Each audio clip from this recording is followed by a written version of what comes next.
Hey guys, Dadtries, and this is Palworld.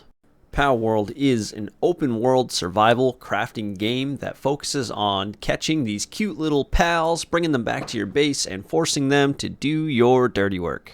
When I first saw Palworld on the up and coming list on Steam, I immediately dismissed it. I thought it was going to be a gimmicky, cheap knockoff of that other group of monsters that begins with P that will not be named because I don't want to be sued. I'm pretty sure I can't even say Pokemon. I don't know. But there, I did it. Please don't sue me, Nintendo. Ah, crap. Can I say Nintendo? Whatever. This game undeniably draws its inspiration from Pokemon, but it adds in so much more that Pokemon hasn't done in 20 years, and that adds just so much value to the game. The fact that you're not just capturing monsters and forcing them to fight with each other. I mean, you are doing that, but they also each have different talents and abilities, and they help you out on your base. They'll either mine stone or cut some wood, or they can make things like recipes that you've decided. So if you need arrows, they can operate your workbench for you in that sense. And each one is a little different than the other, so you have to kind of diversify your encampment. I grabbed Palworld on sale. It was $26 when I got it. It looks like it is up to $30 now. I would be surprised if there's another sale anytime soon because I think by this point the developers know what they have, and the developers being Pocket Pair. And kind of going back to my reservations on even buying this game, one of the very first reviews I saw for this game was on IGN, and typically if IGN praises a game, it's a very good chance I want nothing to do with it. So I had kind of written it off to that measure already. But then I saw some folks playing it. Some of my friends told me it was good. And I kind of got into it, and I just embraced what I assumed was going to be a cheap, gimmicky knockoff. And while it is, they've done a fantastic job with it. And when I say cheap, gimmicky knockoff, I mostly just mean the character models because, let's face it, the Pokemon Company has really monopolized that industry of pocket monsters, right? And this is the same exact concept. You throw a ball at the monster and you have a chance to catch it. You catch the monster and now it's yours. It loves you unconditionally. But that's about where the similarities end. Past that, it plays a lot more like Valheim than anything else, except if Valheim let you have Greylings and Trolls as pets and they helped maintain your base. Another game that it's very similar to is Ark as well. So if you liked Ark, there's a lot of similarities drawn between Palworld and Ark as well. But a big bonus for Palworld is that the tech tree is huge. And the tech tree unlocks just work based off of your level. So as you gain levels, you get points to unlock new tech.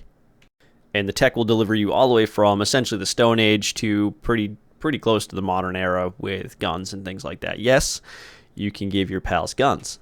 I have not gotten that far in my Palworld journey, but my friends' kids who play on the same server and have a ton more hours into the game than I do most definitely have guns. And checking out some of their bases, they have sheep manning 50 cals behind sandbags, and it's amazing. It's quite the sight. But I'll get there. The game did play pretty good on the Steam Deck. I was consistently getting anywhere from 20 to 40 frames playing in handheld mode on the Steam Deck. It did okay. I also tried playing it docked at 1080p, and even that did okay. I was getting, again, probably 25 to 30 frames, give or take, playing in 1080p on the Steam Deck, so really no issue there. It definitely auto-adjusted the graphics, which is what you'd expect. So it did a very good job of detecting the system settings of the Steam Deck and changing the graphics settings accordingly. The controls are really good. I mean, it did come out on the Xbox as well. So I didn't expect any real issues with the controller controls. I am partial to the keyboard and mouse, most definitely. But just know that it is an option. You can take Palworld with you on your Steam Deck. I even played it off of a mobile connection. I used my cellular phone as a hotspot, and it played just fine off of my friend's private server. So it really doesn't take a lot of network resources either. It didn't eat up a bunch of data. It's actually a really good game to take with you. It doesn't look so great, obviously, but it plays.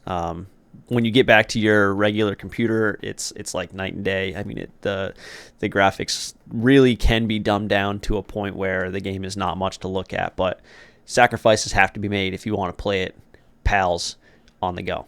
Whereas the game is multiplayer only, essentially. I mean, yes, you can play it single player, but I wouldn't recommend that. The game is much better with your friends, but if you have to walk away, I would say log off. There have been times when I just got up and walked away and I came back and everything was fine, but you are leaving yourself open to the chance that you're going to get raided, meaning there's NPC characters that are going to come and run at your base and try and break everything that you do. Your Pokemon that are there working, oops, said the P word. Your pals that are there working will defend your base, so as long as they're high enough level and strong enough, they'll defend your base from the raiders, which is fantastic. It's exactly what you want. But you still could come back to a flattened base if you don't log off first. If you log off, then the raiders do not come to your base. So kind of getting into the weeds of the game a little bit, it is not without its issues. The game is riddled with bugs. It's got a ton of things that you just wish they had done better. Some of the prioritization just doesn't work. The pathing for your pals is abysmal. It's really bad.